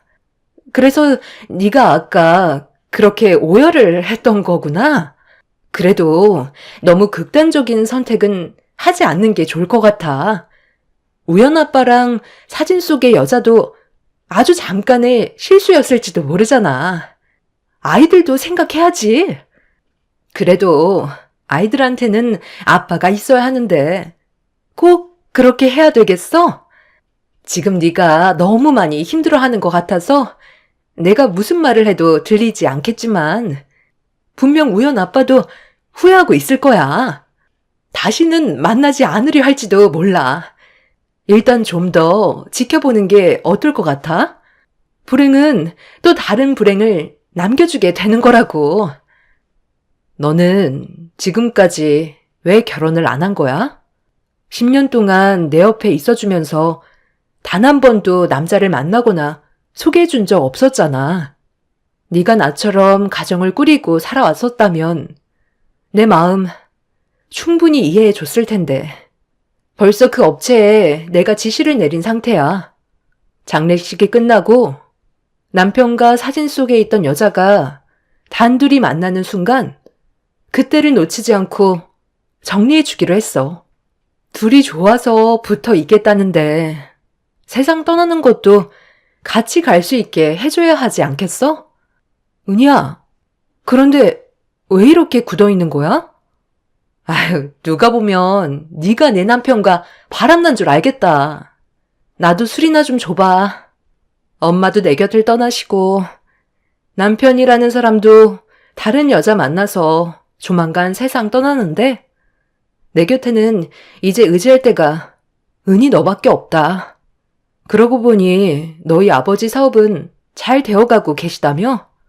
이번에 확장한다던데 앞으로 더 많은 발전이 있으셨으면 좋겠다. 친구는 사색이 된 얼굴로 아무 말도 하지 못한 채 입술을 파르르 떨며 저에게 술을 따라 주었습니다. 상당히 공포에 질린 얼굴을 하고 있었지만 친구의 입에서 진실을 꺼내지 않았어요. 저는 그래도 친구가 그 자리에서 모든 걸 털어놓고 죄를 뉘우치기를 바랐지만 제 편을 들어주면서 본인의 잘못을 숨기고 있었죠. 저는 친구가 따라준 술 한 잔을 입에 털어놓은 뒤 남편과 친구의 모습이 담긴 사진을 가지고 다시 자리로 돌아와 엄마의 영정 사진을 보며 눈물을 흘렸습니다. 그건 엄마가 세상을 떠나셔서 슬픈 마음에 흘리는 눈물이 아닌 친구가 끝까지 저에게 거짓말을 한 거에 대한 슬픔의 눈물이었어요. 저와 친구가 나눈 대화를 전혀 알지 못한 남편이 자리로 돌아와 친구 옆에 앉아 말을 붙이려 하자 친구는 경기를 일으키며 자리에서 벌떡 일어나 급하게 장례식장을 빠져나갔습니다. 당황한 남편은 저한테 다가와 무슨 일이 있었는지 물어보길래 잘 모르겠다며 쉬고 싶으니 건들지 말라고 남편도 집으로 돌아가 주길 바랐어요. 남편은 제 말이 끝나자마자 아침 일찍 다시 오겠다면서 급하게 밖으로 빠져나갔고 그날 이후 남편은 장례식장에 나타나지 않았어요. 아마 친구가 제가 얘기했던 걸 그대로 전달해 줬었겠죠. 그렇게 길게만 느껴졌던 장례식은 마무리가 되었고 남편과 친구는 더 이상 제 전화를 받지도 모습을 나타내지도 않고 있었어요. 제가 말했던 것들에 대한 두려움을 느끼고 있는 듯 보였습니다. 장례가 끝난 다음 업체를 시켜 남편과 친구를 정리할 거라는 말은 전부 다 사실이 아니었어요. 제가 받은 상처와 분노는 하늘을 찔렀지만 저는 그런 일을 선택할 정도까지 바닥은 아니었습니다. 자기들이 저지른 잘못이 있었기 때문에 혹시라도 피해를 받게 될까봐 두려운 나머지 모습을 숨길 뿐이었죠. 그렇게 남편과의 이혼 준비를 하기 위해 변호사를 만나 상담을 받고 제가 가지고 있는 증거물들에 대한 효력과 앞으로의 위자료 등에 대해서 의논을 한 다음 건물 밖으로 나왔는데 사람 인생 참 웃긴 게 제가 나오는 타이밍에 남편과 친구가 제 앞을 지나갔고 저와 눈이 마주치고 말았어요. 순간적으로 화들짝 놀란 두 사람은 보면 안 될 걸 보기라도 한 것처럼 급하게 도망을 치기 시작했어요. 순식간에 일어난 일이라 말 하나 제대로 붙일 수도 없었죠.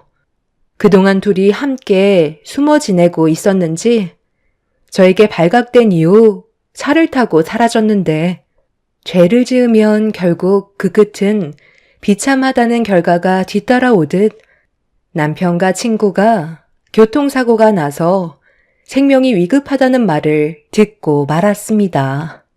응급실을 찾아갔을 때 이미 두 사람은 수술실에 들어간 상태였고 친구의 부모님께선 오열을 하며 수술실로 달려오셨어요. 저와도 친분이 있는 분이라 어떻게 된 거냐고 물어보시길래 교통사고가 났다고 설명을 해드렸어요. 오랜 시간 끝에 수술실에서 나온 두 사람은 충격적인 모습을 하고 있었고 남편은 상태가 위중해서 오래 버티지 못할 것 같다는 의사의 말을 듣고 말았어요. 친구는 언제 깨어날지도 모르는 상태였고 의사는 깨어나도 평생을 식물 인간으로 살아야 한다며 희망이 없다는 말을 전해 주었어요. 도둑이 제발 저린다고 제가 장례식장에서 했던 말들 때문에 저와 마주쳤을 때 자신들이 피해를 받을까봐 도망을 치다가 결국 비참한 결과를 얻고 말았죠. 시부모님께선 남편의 모습을 보곤 오열을 하셨고 하나뿐인 자기 아들이 부모를 놔두고 먼저 세상을 떠나게 생겼다면서 병실이 떠나갈 정도로 눈물을 멈추지 못하셨습니다. 결국 며칠 뒤 남편은 결국 세상을 떠나게 되었고 친구는 기적적으로 식물인간에서 벗어나 눈만 꿈뻑거리는 상태로 이 세상을 살아가게 되었어요. 전신마비였지만 그래도 눈은 움직일 수 있다는 건 기적이라고 희망을 잃지 말라며 친구의 부모님을 안심시키려 의사는 좋은 말을 아끼지 않으셨지만 저에게는 그 이상 좋아질 수는 없을 것 같다는 말을 하셨습니다. 처참해진 친구의 모습을 한참 동안 바라보고 있는데 친구의 눈동자는 저를 바라보고 있더라고요. 눈물을 흘리면서 무언가를 말하고 싶어 하는 듯 보였지만 저는 친구의 말을 들을 수 없기 때문에 제가 먼저 말을 붙였습니다. 그러니까 남의 가정을 왜 건드려서 이런 피해를 보는 거야? 내가 너한테 마지막으로 기회를 줬었는데 너는 끝까지 잘못을 인정하지 않고 도망까지 쳤으면 잘 살았어야지. 이게 무슨 꼴이야? 그리고 내가 아무리 화가 나고 정신줄을 놨다고 한들 너희들한테 돈 아깝게 그런 돈을 사용하겠어? 그냥 해본 말이었는데 너희들이 지은 죄가 있으니까 도망을 치다가 이런 결과를 얻게 된 거 아냐. 참 한심하다. 그 사람 핸드폰이 나한테 들어왔는데 너희들 정말 가관도 아니더라. 네가 왜 지금까지 결혼을 안 하고 있었는지 둘이 나눈 문자 내용을 보니까 알 수 있겠더라고. 이중적인 생활하니까 그렇게 좋았니? 나는 너를 진정으로 친구라고 생각해서 너희 부모님의 일까지 전부 도와줬었는데 그런 나를 배신해? 그 사람은 정말 나를 이 세상에서 보내려고 철저하게 계획까지 세웠었더라. 70억에 눈이 멀어 둘이서 짜고 치고 사고까지 유발하려 해? 내가 널 어떻게 생각하고 있었는데 가족처럼 진심으로 생각했었어. 그런데 너는 내 남편과 아이들도 있는데 안방에서 해선 안 될 행동을 저질러? 네가 평생 일어나지 않았으면 좋겠어. 의사가 그러는데 네가 할 수 있는 건 눈만 꿈뻑거릴 수 있다고 하더라. 어쩌면 세상 떠나는 것보다 지금이 더 비참한 결과겠지. 나는 2번 다시 너를 보러 오지 않겠지만 평생 천장만 바라보며 무엇을 잘못했는지 뉘우치며 살길 바래. 아, 그리고 그거 알아? 너희 아빠가 운영하고 있던 사업 확장하려고 의욕이 앞서다가 사기를 당했다고 하더라. 만약 우리의 관계가 좋았다면 당연히 도와줬었겠지만 지금으로선 내가 해줄 수 있는 건 아무것도 없을 것 같다. 네가 앞으로 계속해서 불행했으면 좋겠어. 마지막으로 바라는 건 그것뿐이야. 그럼 건강하게 잘 지내라. 친구는 저를 바라볼 뿐 아무 말도 하지 않고 눈물만 흘리고 있었어요.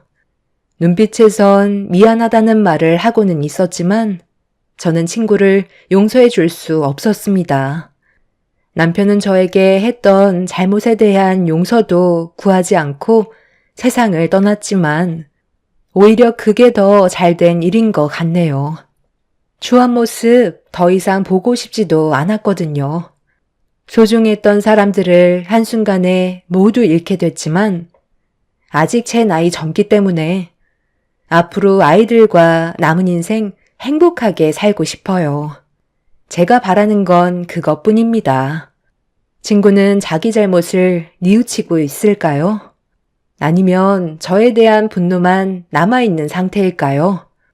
자신이 저지른 행동이 얼마나 큰 대가가 뒤따랐는지 깨달았으면 좋겠어요.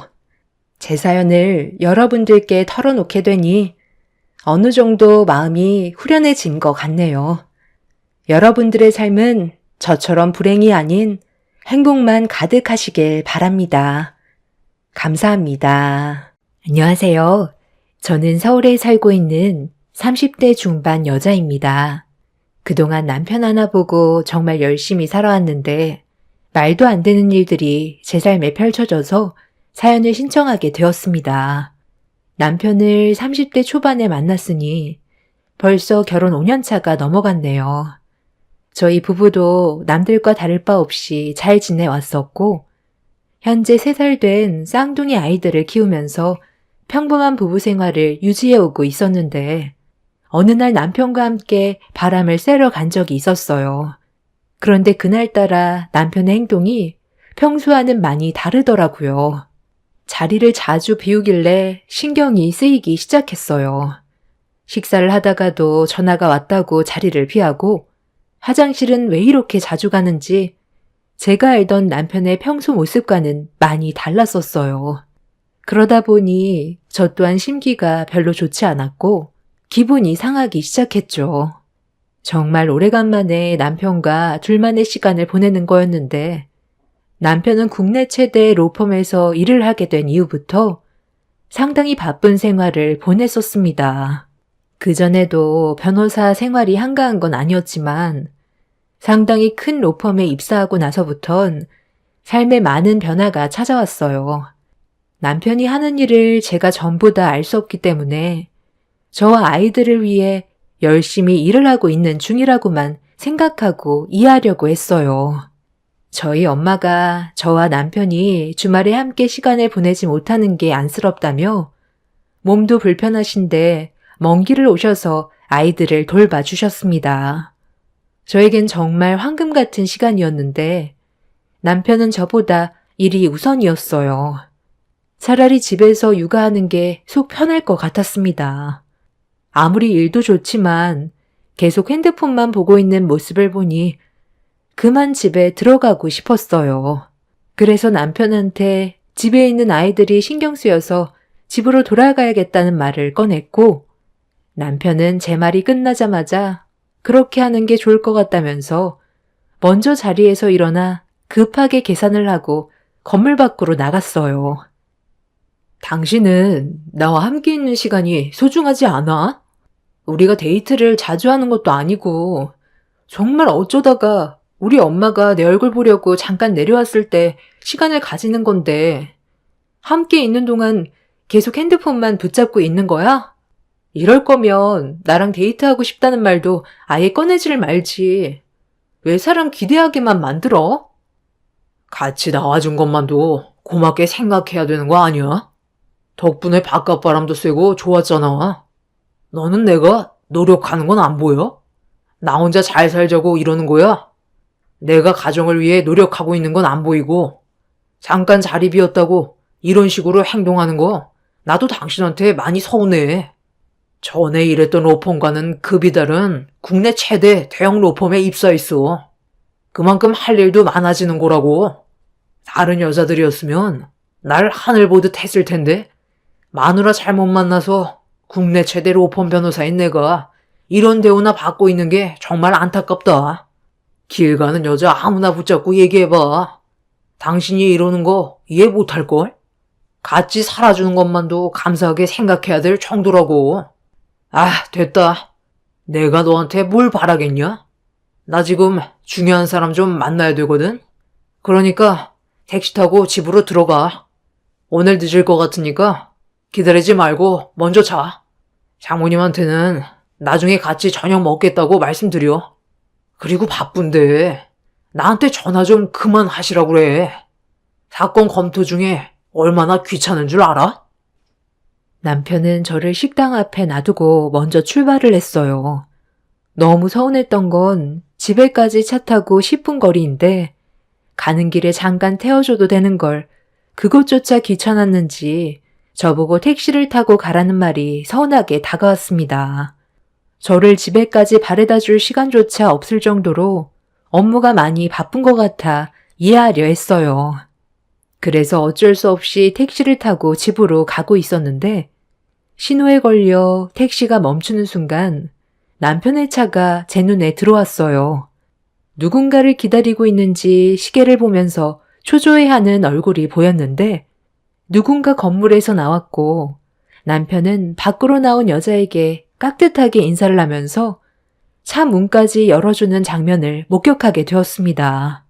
남편이 여자에게 쩔쩔매는 모습을 처음 보기도 했지만 무엇보다 남편의 차에 여자와 단둘이 올라탔다는 게 저에게 충격으로 다가왔었죠. 그리고 눈앞에서 순식간에 사라져버린 남편의 차를 뒤따라가려고 택시 기사님한테 부탁을 하려 했는데 이미 택시는 신호를 받아 반대편으로 출발해 버렸습니다. 그때가 처음으로 남편이 다른 여자와 함께 있는 모습을 목격한 장면이었어요. 국내 최대 로펌에 근무를 하기 전에 다른 로펌에 있었을 땐 가정이 우선시되던 남편이었는데 모든 상황들이 많이 바뀌게 되면서 남편의 성격도 변화가 생긴 것 같아 많이 불안했었어요. 항상 저에게 가족을 최우선시 하겠다던 남편이었는데 현재 남편을 봤을 땐 저와 약속했던 건 전혀 지켜지지가 않았습니다. 남편이 밖에서 일을 하다 보면 가정을 우선시하겠다는 약속을 지키기 어렵다는 건 저도 알고 있었어요. 제가 원하는 건 하던 일을 때려치우면서까지 가정을 신경 쓰라는 게 아닌 쉬는 날만큼은 남편이 옆에서 함께 해주길 바라는 거였는데 그게 이루어지지 않았습니다. 이런 상황들이 많이 답답했었고 집에 가는 동안 남편 차에 올라탄 의문의 여자가 누구인지 알지 못한 상태라 계속 그쪽으로 신경이 쓰였어요. 저와 헤어지기 전에 집에 늦게 들어올 것 같다는 말을 했던 게 갑자기 떠올랐고 저는 그때부터 머릿속에 오만 가지 생각이 다 들게 되었습니다. 누구와 함께 하길래 밤늦게까지 있다가 들어오는 건지 계속 머릿속에서 이상한 상상들을 하게 되면서 얼굴빛이 어두워지자 엄마는 이런 제가 걱정이 됐는지 밖에서 무슨 일이 있었냐고 물어보시길래 속마음을 털어놓고 싶었지만 저희 집에까지 오셔서 아이들 돌봐주시고 저와 남편이 시간을 보낼 수 있게 만들어주셨는데 그런 엄마에게 걱정을 끼쳐드리고 싶지 않아 별일 아니라고 대충 둘러댔어요. 확실하지도 않는데 먼저 일을 만드는 건 아닌 것 같아 일단 상황을 좀 더 지켜보기로 했었습니다. 남편이 저와 아이들을 놔두고 바람을 피울 거라고 믿고 싶지 않았거든요. 그런데 그날 남편은 동이 틀 때까지 집에 들어오지 않았어요. 전화는 이미 꺼져 있어서 어디서 뭘 하고 있는지 모르는 상태에서 남편이 올 때까지 기다릴 수밖에 없었던 저는 많이 답답했고 불안한 마음은 점점 더 커지게 되었습니다. 제가 걱정했던 일들이 점점 현실화가 되어가는 것 같아 잠 한숨 못 자고 남편이 집으로 들어오길 기다리고 있었는데 그날 끝내 집으로 들어오지 않았습니다. 그리고 다시 전화를 시도했는데 꺼져 있던 핸드폰이 다시 신호가 잡히더라고요. 지금 뭐 하자는 거야? 전날에 나한테 뭐라고 그랬어? 좀 늦을 것 같다고만 했지. 집에 안 들어온다는 말은 없었잖아. 그리고 어디서 뭘 하길래 핸드폰은 꺼놓은 거야? 당신이 나한테 설명하기 난감한 상황이니까 핸드폰 전원을 꺼놓은 거 아니야? 나 몰래 너 다른 여자 만나고 있어서 방해될까봐 그랬던 거야? 아, 뭔 소리 하는 거야? 나 지금 출근하고 있으니까 퇴근하고 집에 들어가면 얘기하자. 그리고 내가 무슨 여자를 만나? 나 그렇게 한가한 사람 아니거든? 아, 제발 쓸데없는 말 좀 하지 마. 남편은 어디서 뭘 하고 있었는지에 대해서는 설명해주지 않았어요. 그냥 전날에 일이 좀 있었다는 말만 하면서 계속 숨기려고만 하고 있었습니다. 차에 올라탄 여자가 누구였는지 물어보고 싶은 마음이 목 끝까지 차올랐지만 차마 입이 떨어지지 않았어요. 제가 알고 있는 걸 말해주면 남편이 저에게 숨기는 게 더 많아질까봐 확실해질 때까지 저도 말을 하지 않고 때를 기다려야 할 것 같았어요. 그래서 일단 남편이 집에 들어오면 저에게 무슨 얘기를 하는지 들어봐야 할 것 같아 참고 있었습니다. 엄마는 저와 아침을 먹고 집으로 돌아가셨고 그날도 아이들 육아에 이리저리 치이며 힘든 시간을 보내자 어느새 저녁 시간이 되었고 퇴근한 남편이 집으로 들어왔습니다. 다행히 남편이 오기 전에 아이들을 일찍 재워둬서 아침에 풀지 못했던 대화를 진지하게 이어나갔어요. 사회생활 하다 보면 그럴 수도 있는 건데 왜 이렇게 캐묻는 거야? 당신 원래 이러지 않았잖아.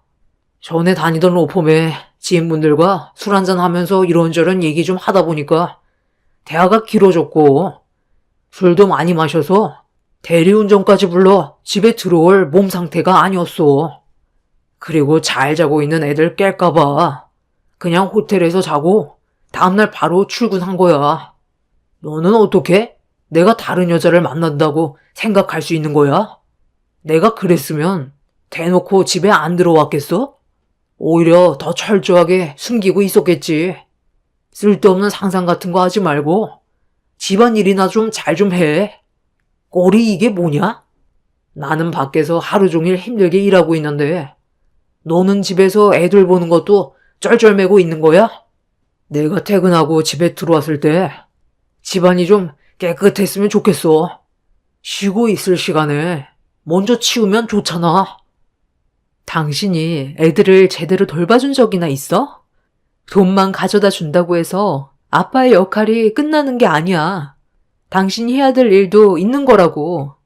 하루 종일 애들한테 치이고 이제 겨우 숨 좀 돌리고 있었던 거였어. 당신 눈에 안 보인다고 해서 함부로 말하지 마. 육아하는 것도 쉬운 문제는 아니라고. 그리고 당신이 나한테 의심될 만한 행동을 하니까 내가 예민해지는 거잖아. 전날에 나한테 뭐라고 그랬어? 저녁 늦게나 들어온다고 했지. 핸드폰 꺼놓고 집에 들어오지 않겠다는 말은 하지도 않았잖아. 나는 당신한테 무슨 일이 생겼는지 알고 불안해서 잠 한숨 못 자고 날을 샜는데 집에서 내가 걱정하고 있을 거라곤 생각 안 해봤어? 당신 대형 로펌에 들어가고 나서 사람 정말 많이 변한 거 알아? 예전에는 집에도 일찍 들어오고 술도 많이 마시지도 않고 나와 우리 아이들만 생각했는데 왜 지금은 사람이 180도 변해버린 건데? 대형 로펌에 들어간 사람은 다 그렇게 변해버리니? 당신이 나한테 방금 했던 말들 전부 신뢰되지가 않아.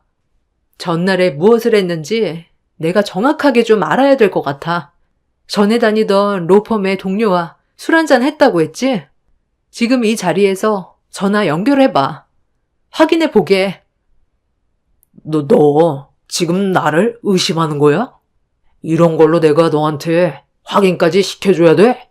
아, 쓸데없는 일을 크게 만들 생각하지 말고 저녁상이나 좀 차려놔.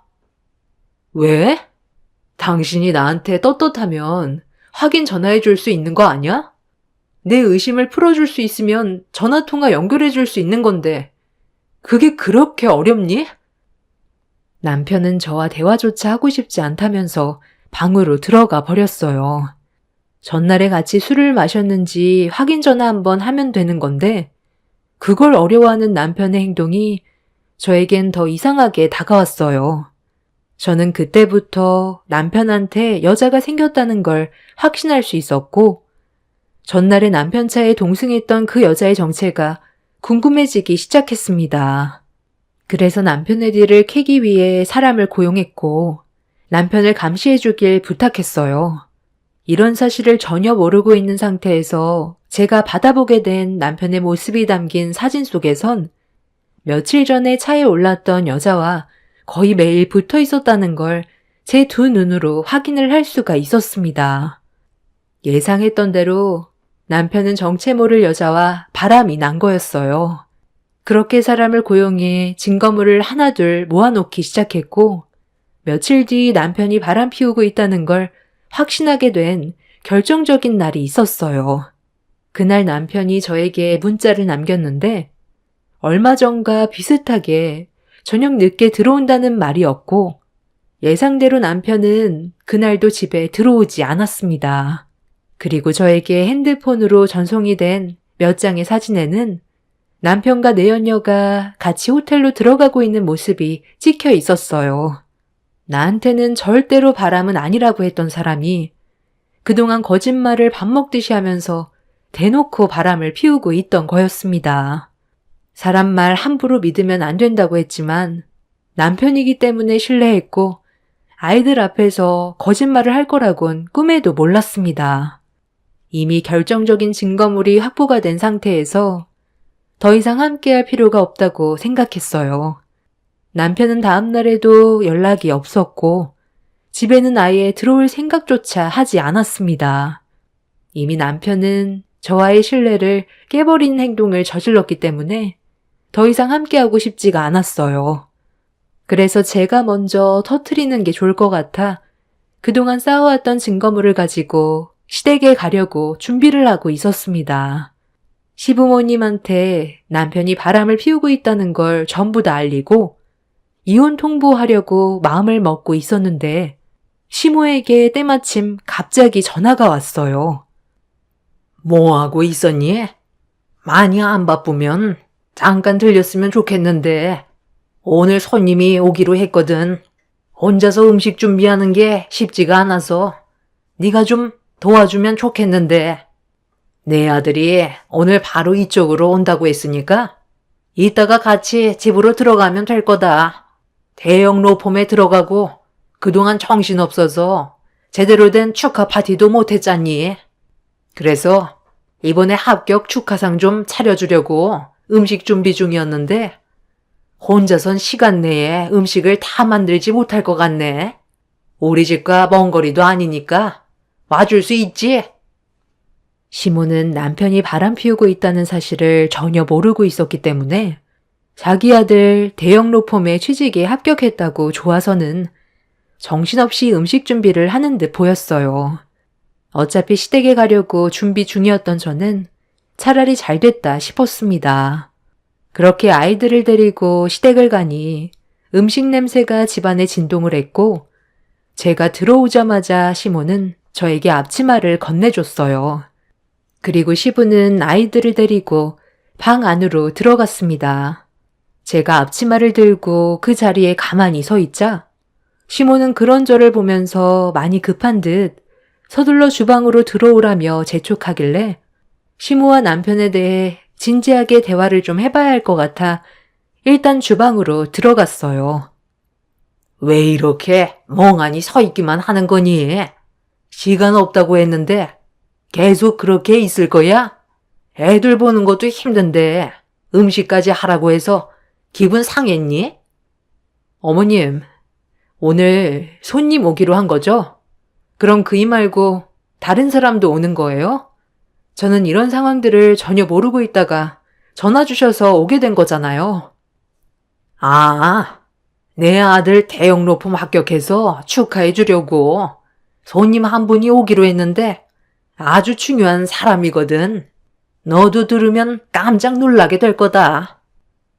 그이가 요즘 많이 변했더라고요. 대형 로펌에 들어가고 나서 예전 모습은 거의 찾아볼 수가 없어요.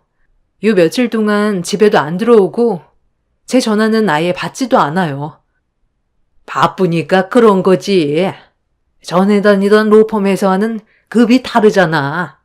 손가락에 꼽히는 대형 로펌인데 일거리가 얼마나 많겠어. 바쁜 사람 괜히 힘들게 하지 말고 너는 집에 애들만 잘 보면 되는 거다. 이런 쓸데없는 대화할 시간에 서둘러 음식 준비부터 끝내도록 하자. 약속 시간 이제 1시간밖에 안 남았다.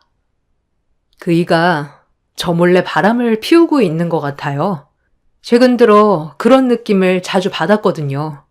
어머님은 만약에 그이가 저 몰래 바람 피우고 있다는 걸 제가 알게 됐다면 어떻게 하길 바라세요? 그냥 이혼하길 원하세요? 아니면 한 번은 용서해주고 넘어갔으면 좋겠어요? 정말 진지하게 물어보는 거니까 장난으로 대답해주지 마세요. 내 아들이 바람을 피워도 너는 눈 감아줘야지. 큰일을 하는 사람일수록 일적으로 스트레스 받다 보면 한눈 팔 수도 있지만 그건 속 풀이하려고 만나는 거지. 가정을 깨고 싶어 하지는 않을 거다. 그러니까 너도 내 아들이 바람을 피워도 이해하고 넘어가 줄 수 있어야 한다. 큰일 하는 사람들이 실수 한 번 없겠니? 그러니까 어머님은 그이가 저 몰래 바람을 피워도 눈 감아 달라는 거네요. 아이들과 제가 받는 상처는 아무것도 아니라는 거잖아요. 그런 생각을 가지고 계실 줄 몰랐는데 정말 실망이네요. 그이가 지금 저 몰래 바람을 피우고 있어요. 이미 증거물까지 전부 다 확보해 놓은 상태라 법적으로 이혼 소송만 진행하면 될 것 같네요. 제 말을 듣고 있던 시모는 처음엔 많이 놀란 얼굴로 저를 바라보더니 더 이상 아무 말도 하지 않고 음식을 준비하고 있었어요. 남편이 바람을 피우고 있고 증거물까지 확보해 놓은 상태라는데 시모는 어떠한 말도 해주지 않았습니다. 그 모습에 더 화가 난 저는 시모에게 남편의 잘못된 행동에 대해 불만을 터뜨리려는 순간 현관문이 열리는 소리가 들렸고 남편의 목소리가 들려왔어요. 시모는 주방에 서 있는 저를 밀친 뒤 급하게 거실로 달려가 남편을 반겨주고 있었습니다. 제가 주방에서 거실로 나오자 남편은 저를 바라보더니 사색이 든 얼굴로 시모에게 뭐 하는 거냐고 당황한 말투로 물어보고 있었습니다. 시모는 자기가 다 알아서 할 거라면서 신경 쓰지 말라고 현관문에 서 있는 여자의 손을 잡고 들어왔어요. 그리고 시모가 꺼낸 한마디에 저는 엄청난 충격을 받았습니다. 대형 로펌 대표 따님이 우리 아들과 좋은 인연을 만들고 싶어 한다는데 음식 준비는 당연한 거죠. 어서 앉으세요. 예, 빨리 음식들 좀 내와 봐라. 그렇게 쳐다보지 말고 일단 밥부터 먹으면서 진지하게 얘기 좀 하자. 나도 이 문제에 대해 심각하게 생각을 좀 해봤거든. 나는 내 아들이 정말 잘 됐으면 좋겠다. 그래서 지금 이런 상황을 만든 거예요? 어머님은 이미 전부 다 알고 있었던 거였네요? 저를 일부러 부른 것도 이유가 있던 거였죠? 저한테 뭘 원하는 거예요? 내가 원하는 거? 네가 내 아들과 이혼해주는 걸 원한다. 너는 우리 집안 태물이잖아. 애 보는 것 말곤 하는 것도 없는데 차라리 갈아치우고 새 며느리 들이는 게 낫지. 대형 로펌 딸이 내 아들과 좋은 관계를 만들어가고 싶다는데 누가 마다하겠어? 너희 집안과는 비교 자체도 안 되는 집안이야.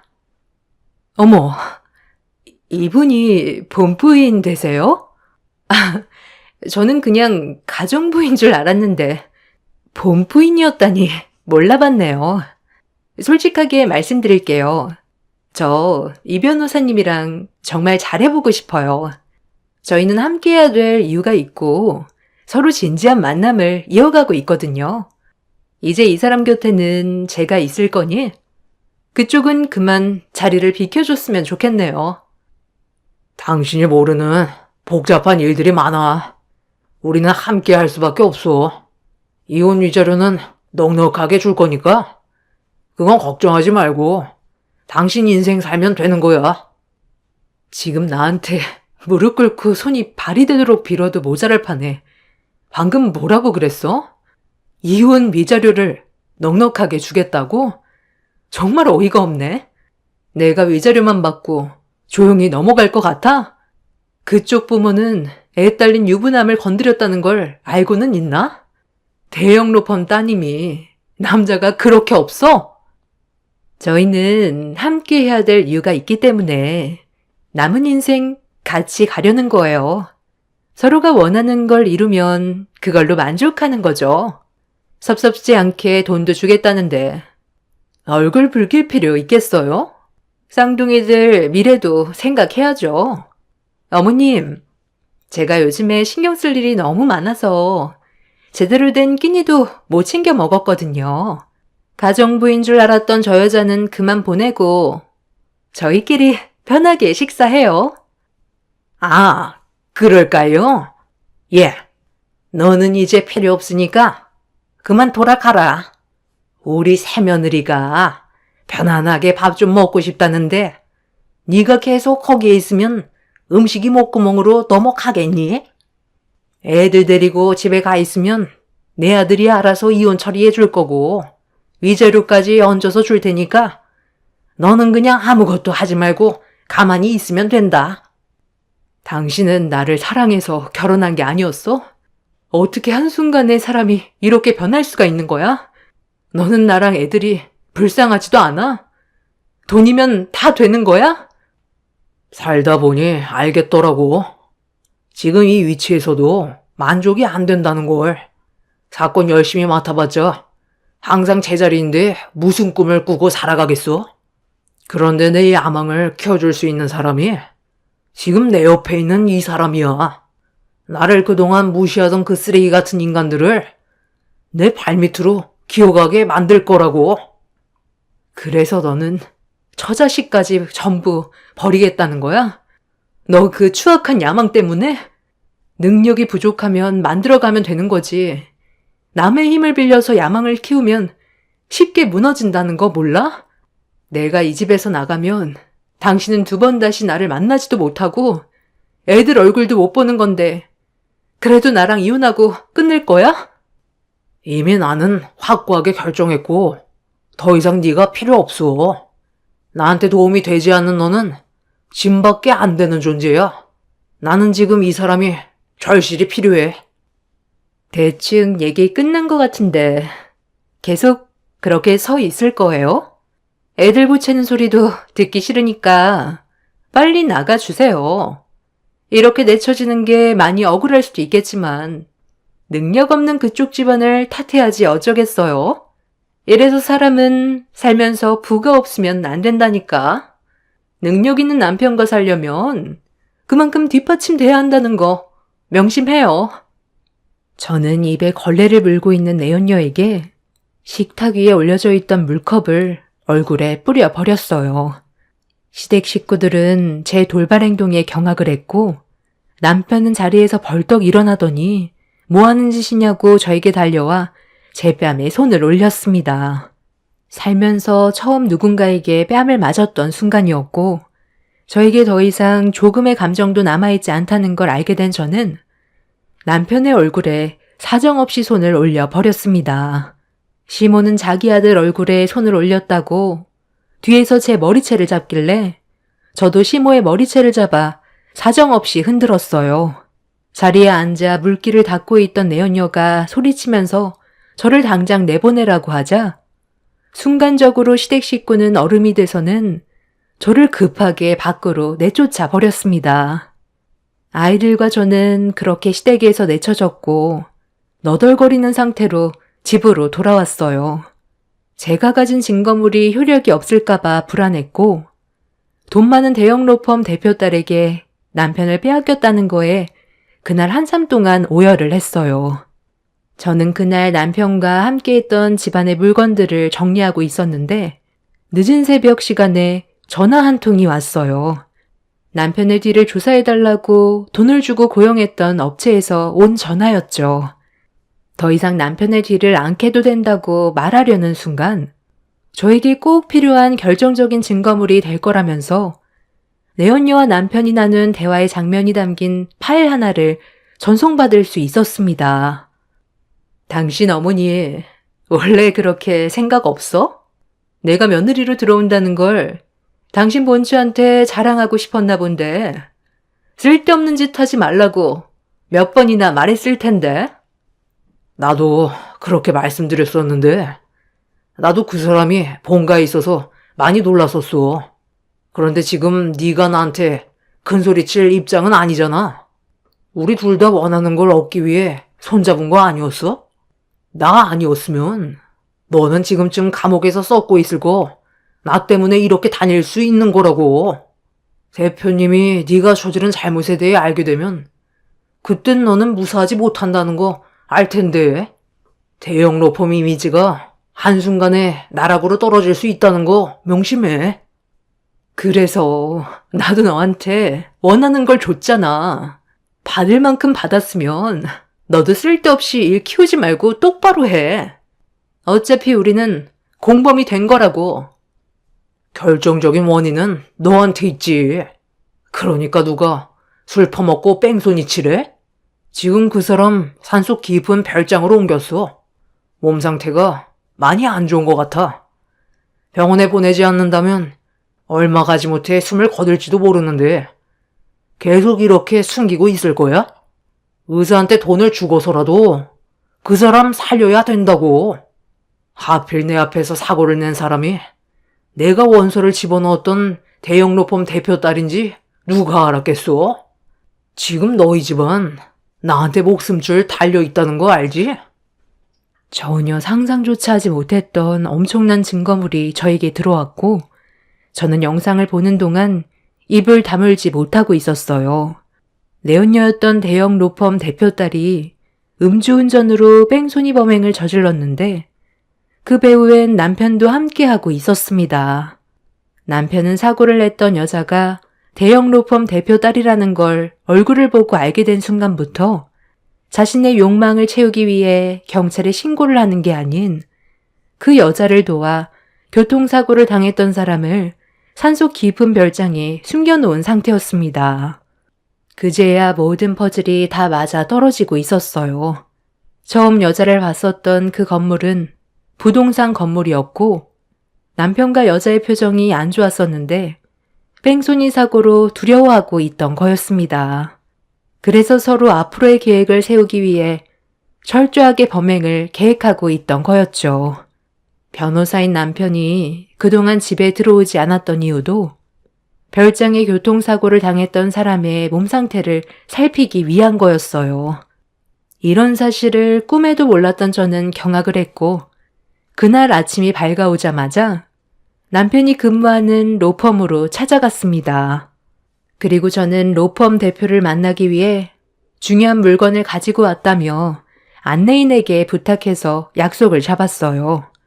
그렇게 한참을 기다리니 로펌 대표와 만날 수 있었고 제가 가진 증거물을 보여줬어요. 대표는 영상을 보자마자 경악을 했고 그 자리에서 대표 딸과 남편을 불러들였습니다. 대표가 만약 다른 생각을 가지고 있었다면 제가 고용했던 사람에게 경찰서에 찾아가 증거물을 보여주라고 부탁을 해놓은 상태였어요.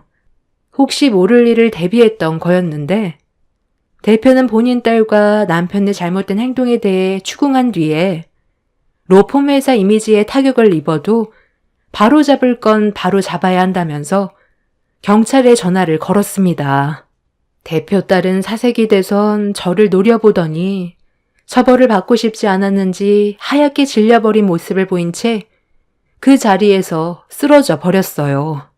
산속 깊은 곳 별장에 교통사고를 당했던 그 사람은 다행히 목숨은 건질 수 있었고 이 문제로 남편과 대표 딸은 법적 처벌을 받을 수 있었는데 사고를 유발했던 대표의 딸은 징역 4년을 선고받았고 공범인 남편은 징역 1년 6개월을 받았습니다.